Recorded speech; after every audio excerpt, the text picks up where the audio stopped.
Pemirsa, rasa nyeri pada pinggang ataupun rasa kebas, kadang-kadang rasa kesemutan pada pinggang, kadang-kadang kita anggap hal sepele. Tapi bisa jadi adalah tanda-tanda penyempitan dari saraf atau yang kita sebut HNP. Dan perlu kita waspadai. Nah, di Hidup Sehat Plus kali ini saya Dr. Ekles akan berbincang dengan Dr. Lilir Amali, spesialis saraf.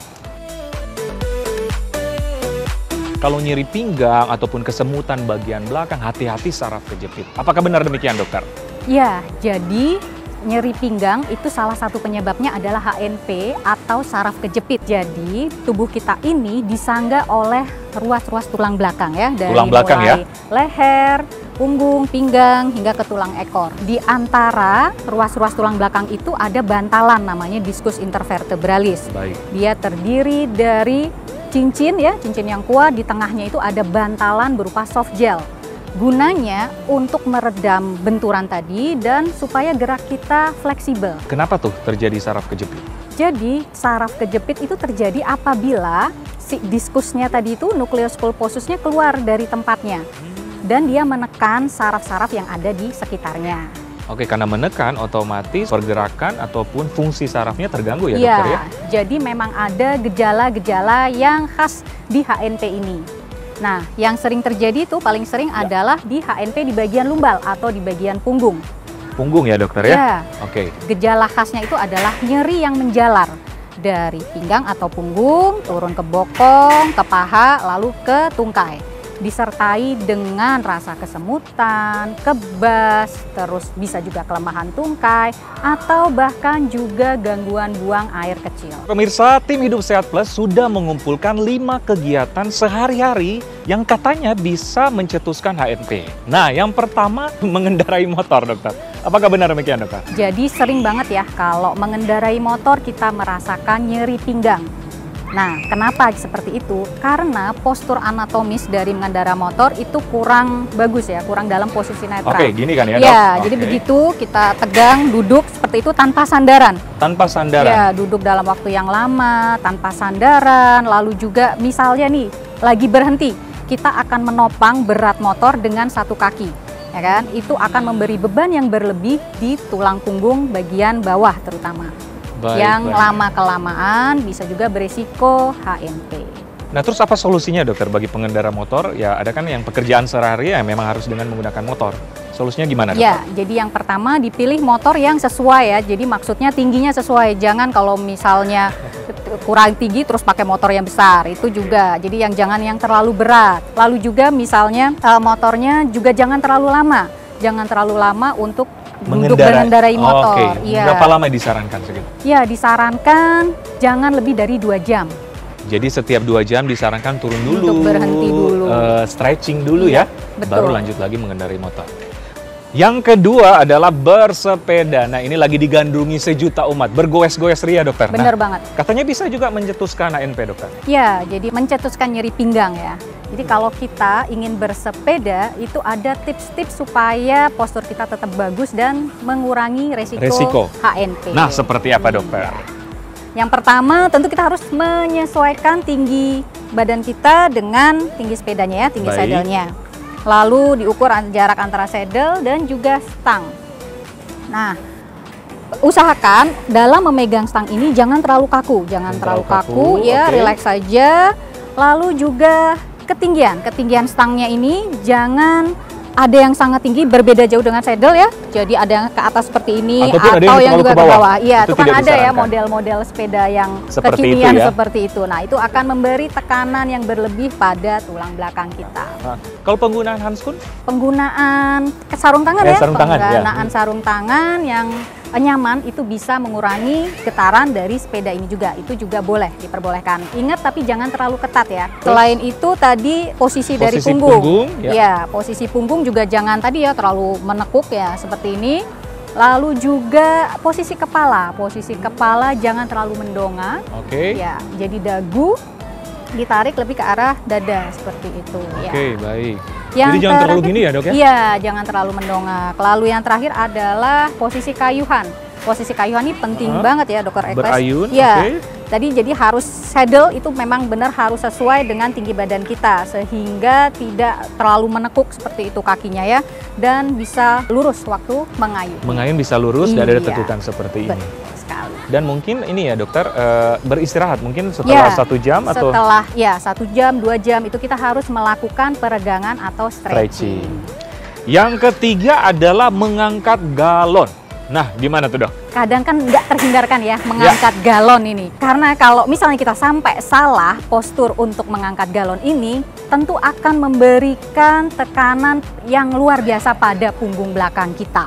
Oke. Nah, itu bisa mengakibatkan tadi saraf terjepit ya kalau salah mengangkat. Nah, saya contohin aja ya. Contohnya nih dok, Oke. gimana dokter? Jadi kalau kita mau mengangkat benda yang berat, kita harus posisinya berlutut dulu. Oke, berlutut. Satu lutut begini ya, Ya. satu depan, satu belakang begini.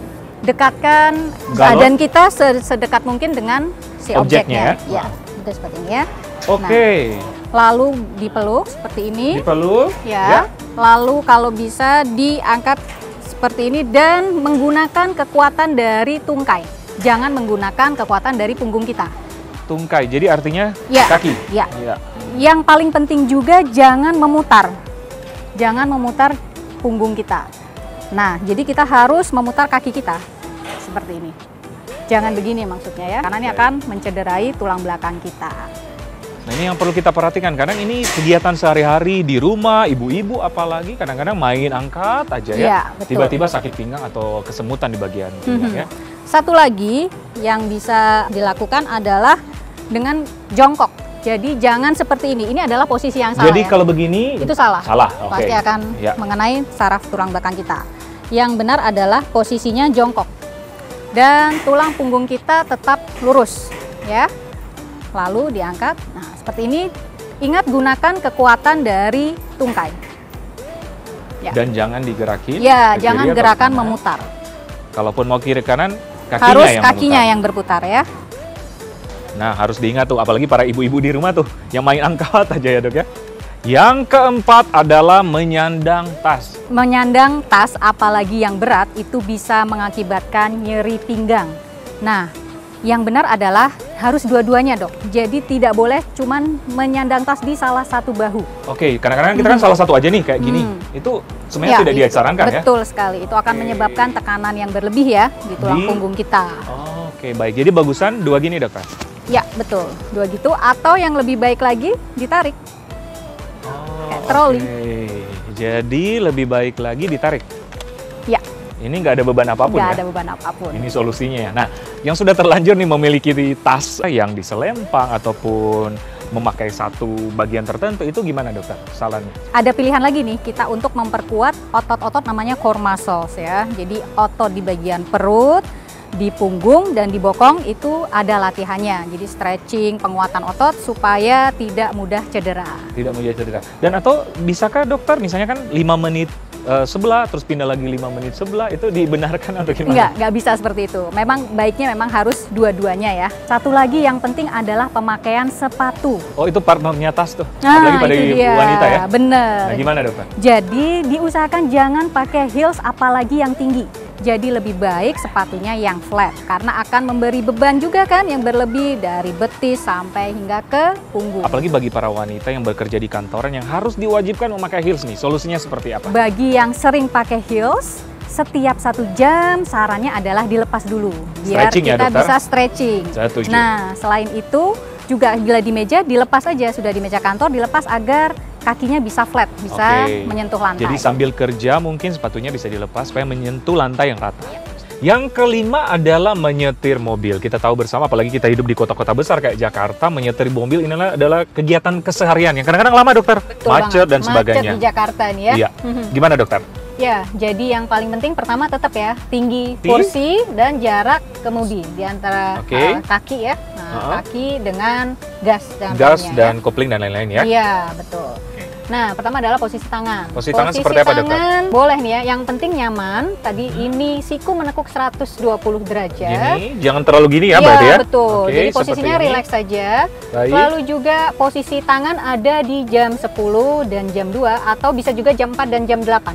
Di sini Iya. tergantung tingkat kenyamanan masing-masing aja. Baik. Lalu Terus? setelah itu yang harus perhatikan lagi adalah posisi punggung. Punggung ya? Ya, posisi punggung itu sekitar 100 sampai 110 derajat lah. Jadi jangan terlalu tegak sekali. Nah, itu memang agak 10 sampai 20 derajat ditidurkan sedikit. Seperti ini bisa ya, dokter? Ya, betul. Ini sudah benar ya. Nah, yang paling penting bisa juga ditambahkan bantal kecil untuk di punggungnya, untuk Oke, penyangga punggung. Baik, Nah, baik. agar kelengkungan tulang punggung tetap terjaga. Oke, jadi memang posisi idealnya mungkin yang masyarakat ingin tahu tetap harus ada lengkung dikit ya di bagian Iya, punggung ya. Betul, betul. Jadi kan ada ya back itu ya, back Iya. support itu kita bisa beli itu. Kalau di leher ada kan yang untuk bantalan leher, dokter? Ya, itu Bisa tergantung juga? kenyamanan. Ya, boleh. Yang senyamannya aja, jadi jangan terlalu menekuk begini juga ya, karena tidak baik untuk tulang leher. Tiap Baik, 2 jam 2 kita jam. harus stretching. Stretching, mengendurkan otot-ototnya mulai dari leher, bahu, dan juga kaki. Oke, nah seperti itu tips apalagi bagi para pemirsa yang berada tinggalnya di kota kayak Jakarta yang Betul. sehari-hari harus nyetir ya, dokter ya.